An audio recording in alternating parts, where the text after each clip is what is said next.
When we examine the role of women in the war front, we begin to learn that women have been accompanying men out into the battlefield for a very long time.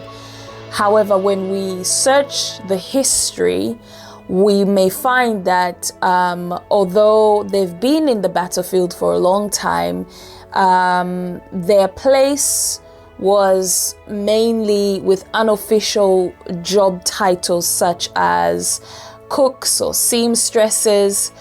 You may be surprised or may not be surprised that some of them actually went out as prostitutes, and that was their role. And now, as we look through history, it's not a surprise to find a woman who is in charge of an army. Biblically speaking, we're introduced to Lady Deborah in Judges chapter 4 and chapter 5.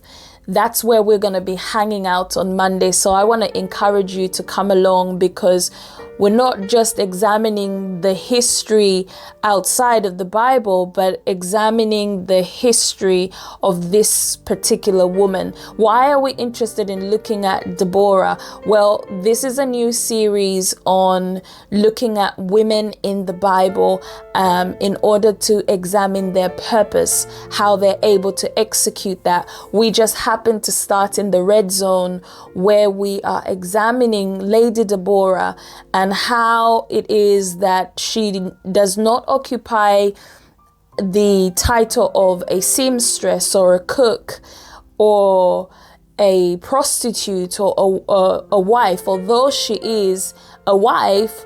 But in the battlefield, her role is that is nothing that you see in the history that I have just outlined. So we want to take time to look at Lady Deborah and examine how she executes her purpose in a time that contradicts the job title she's been given.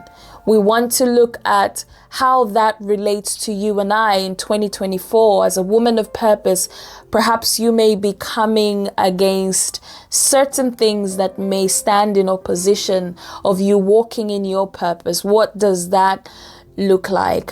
I'm excited about this series. I'm excited about how explosive, how red and volcanic it's going to be. So if you plan on joining us this coming Monday, I encourage you to start reading the book of Judges chapter 4 and chapter 5. I'll see you there. Bye-bye.